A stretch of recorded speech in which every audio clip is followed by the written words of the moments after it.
আসসালামু আলাইকুম। আজকে আমি ডিম লাউ রান্না করব। আপনারা সবাই কেমন আছেন? নিশ্চয়ই ভালো আছেন। এই গরমে পেট ঠান্ডা করার জন্য লাউ খুবই উপকারী। প্রথমে আমি একটা গোটা লাউ নিয়েছি, সেখান থেকে অর্ধেকটা কেটে নিলাম।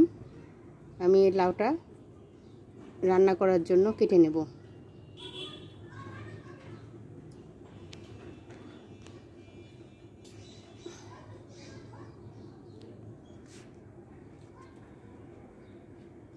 প্রচণ্ড গরম পড়েছে। এই গরমে সবজি খাওয়াটাই ভালো। মাছ মাংস থেকে সবজিটা খেলেই ভালো থাকা যায়। আর লাউ তো অনেক উপকারী।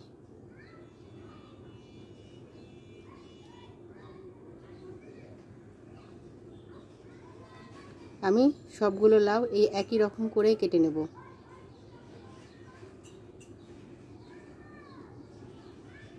লাউ সবাই রান্না করতে পারে, অনেকে অনেক রকমভাবে রান্না করতে পারে। যেভাবে রান্না করবেন এটা খেতে অনেক টেস্টি হয়। আমি 3টা ডিম নিয়েছি, ডিম ফেটিয়ে নেব। লাউগুলো আমার কাটা হয়ে গিয়েছে, পরিষ্কার করে নিয়েছি। এবার আমি ডিমটা গুলিয়ে ভেজে নেব। ফ্রাইং প্যান দিয়ে দিলাম, চুলায় তেল দিয়ে দিব।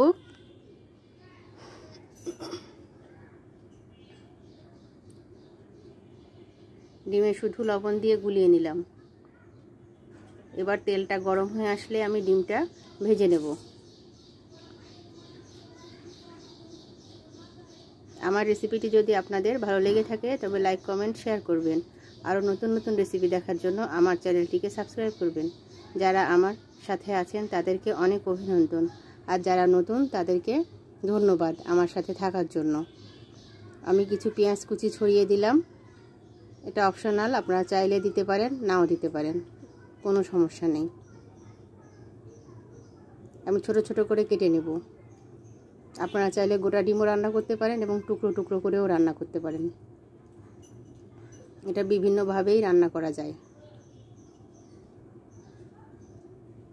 আর যারা আমার সাথে ফেসবুক পেজে আছেন ফলো করবেন। এভাবেই আমি সবগুলো ডিম ভেজে নেব।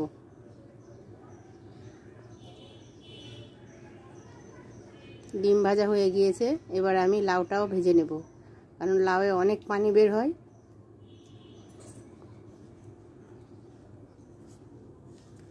এক চামচ লবণ দিয়ে দিলাম এবং হাফ চামচ হলুদ দিয়ে দিলাম। দিয়ে ভালো করে ভেজে নেব।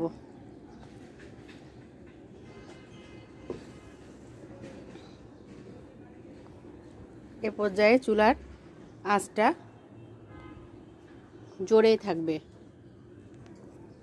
যাতে তাড়াতাড়ি পানিটা শুকিয়ে যায়। দেখেন কত পানি বের হয়েছে।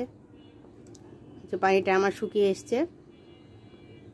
লাউ থেকে সব পানি শুকিয়ে গিয়েছে। এবার নামিয়ে নেব, সবগুলো উঠিয়ে নেব। ওই ফ্রাইং প্যানেই আমি আরও কিছু তেল দিয়ে দিলাম।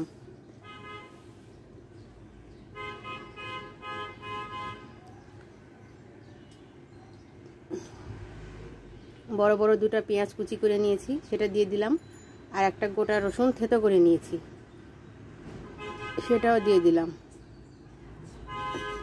4-5টা এলাচ মুখটা ফাটিয়ে দিলাম। লং দেব 4-5টা।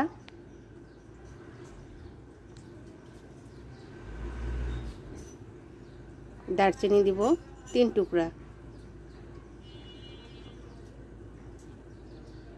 কাঁচামরিচ দিব 3 থেকে 4টি। কাঁচামরিচটা আমি চিড়ে দিয়ে দিলাম।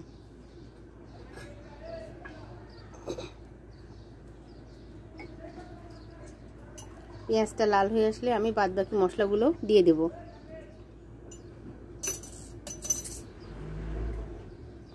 সামান্য একটু পানি দিলাম যাতে পেঁয়াজটা পুড়ে না যায়। লবণ দিয়ে দিলাম।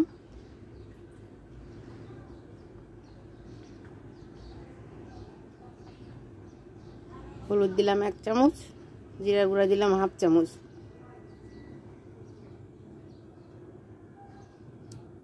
ধনিয়া গুঁড়া দিলাম হাফ চামচ, মরিচ গুঁড়া দিলাম হাফ চামচ,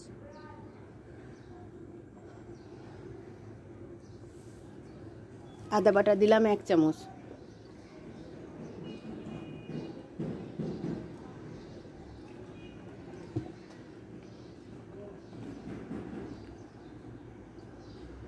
লাউ রান্নায় মরিচটা একটু কম দিলে ভালো হয়, বেশি ঝাল হলে লাউ রান্না খাওয়া যায় না,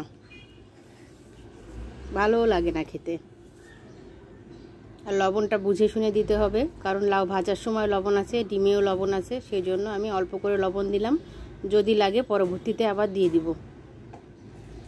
লাউ কষানো হয়ে গিয়েছে, আমি এখানে 1 কাপ মতো পানি দিয়ে দিলাম, কারণ লাউটা হাফ সিদ্ধ হয়ে গিয়েছে। ফুটে আসলে আমি যে ভাজা ডিমগুলো আছে সেগুলো একটা একটা করে দিয়ে দিব।